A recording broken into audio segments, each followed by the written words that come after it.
And when we're faced with those hard places, it's very tempting to head for the hills, to run away to the mountain and hide. It's easier than making a choice or facing our anxieties. And yes, there are times when we want God to come in a terrible earthquake or a raging wind and level the opposition we feel, to burn to ashes that apprehension that is robbing us of our life. And so we wish for miracles. We hope for cosmic signs of great magnitude, anything to break the grip of the sadness and the despair that has latched on to us. And perhaps after we get over that, we hear that small voice that was drowned out by our boisterous lament. It reminds us that a model was sent, several models in fact, and they all came to show us our humanity in its truest form. That small voice might tell us about Jesus once again, the one who was so fully human that the things he did seemed miraculous. It reminds us that he did not shrink from pain, did not retreat from the very things that make us all human. He embraced even the most broken and shattered lives. And then it gently asks, now why are you here? Following God's call for us, even in the harsh and by our measurements brutal ways that the Hebrew stories portray it, is a heavy burden. As he sits under the tree and asks for death, it is obvious that Elijah is overwhelmed, and death is preferable to him to what he faces, what he has to do, to his tasks, to his calling. But when he asks for death in the Hebrew language, it is clear that the author is having Elijah's words echo another famous prophet, Moses, who also sits in the desert full of apprehension and doubt and asks for God to take him to his ancestors. And God does not fulfill the request of either Moses or Elijah, nor does God scold them. God actually challenges them more fully. For Elijah, there's a series of epiphanies. His perspective is strongly challenged, and a lesson is offered to him. But he's never rebuked for showing weakness. He tells God that he's been working his heart out for him, working his heart out for God, and yet is still in peril, still scared and feeling alone. Elijah is discovering what many of us know, that sometimes when we follow our bliss with absolute dedication and we don't find peace, we find chaos. We find ourselves wondering what the heck is going on and questioning everything.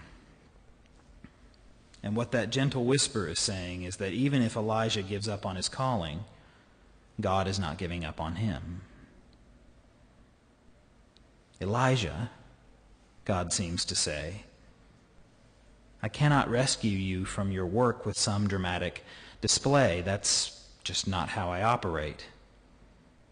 A calling is inherently a challenge. If it were easy, it would just be called a chore. Small talk, it's easy. But this is big talk. I can't pull you away from the pain and risk because that is your work. That's where you are called. And I can't pull you to me because that's where I am, with you in that same peril. So go back. When I asked you what you were doing here, I wasn't asking for a reprisal of current events. I was asking what you were doing here. Your work is over there. Our small talk often finds us wishing ourselves out of the situations we're in. It talks of ideals when we are buried in details. It finds us afraid and unsure about our next steps, hoping for something to rescue us, searching for God as if God were on a mountaintop very far away. But our calling isn't far away. It's right here, right now. Why are you here? God asks Elijah. God calls us to be love in the very moment, the very place where we are, not to practice for some time when we'll really need it, but to be love for this present moment. Our calling, as it turns out, is often closer than we think. God is telling Elijah to go, to move ahead. He doesn't have to know how it will all work out. He doesn't even have to think that it is working out. A calling is something that is lived out in small chunks anyway, and really only peripherally connected to our abilities, because one of the things that happens when we're fortunate enough to discover our calling is we discover that it isn't about what we do, but how we do it. Thoreau once said, "Many men go fishing all of their lives without knowing it is not fish that they're after." Once you accept that your calling is to be an agent of God's love in the world, you discover that you can do that waiting tables or preparing taxes or building houses or doing the laundry. You can do that holding a new baby or sitting at a hospital bedside. Because it's not what we do, but how we do it. "Elijah," God says quietly, "what are you doing here?" Frankly, Elijah has come to the mountain because his zealousness has failed, at least the way he sees it. He was supposed to go toe-to-toe with the worshipers of Baal, the competition god. And at the end of that, he expected everyone to turn to Yahweh. Instead, he runs for his life. So when God asks what he's doing here, Elijah answers with what he has done. But God is asking, what are you doing here? Because there's no way you can be who you need to be here. You have to be there. There's an old proverb that says God sent some angels to a kingdom to tell a king and a peasant that God wished to become visible to them. The angels came to the king and said, "God has chosen to be revealed to you in whatever manner you wish. How would you like to see God?" Well, the king was an arrogant man, and he said, "Well, how else would I wish to see God except in power and majesty? Show God to me in the fullness of power."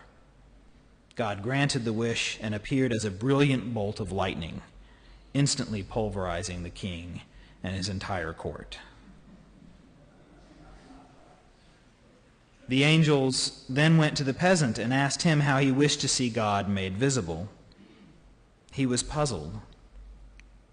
He paused and he thought, and he finally said, "I'm a poor man, not worthy to see God face to face, but if this is God's will, then let God be revealed to me in those things I know.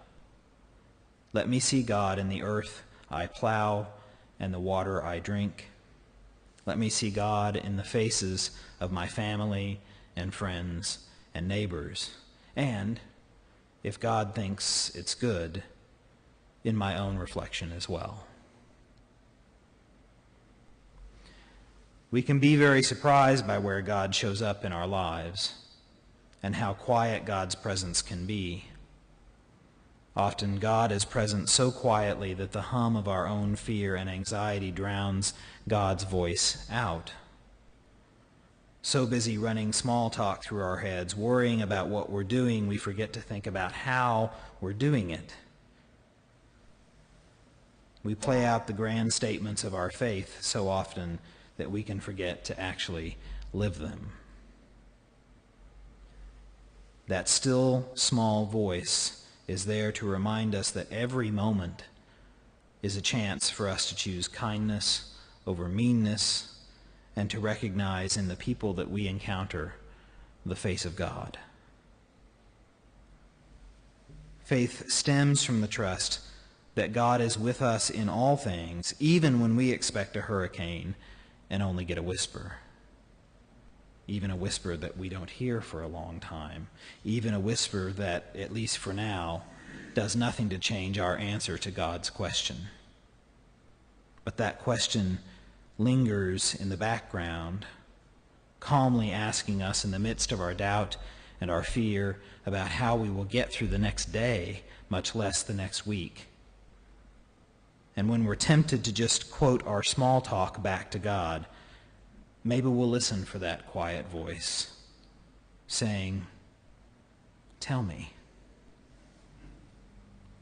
why are you here?"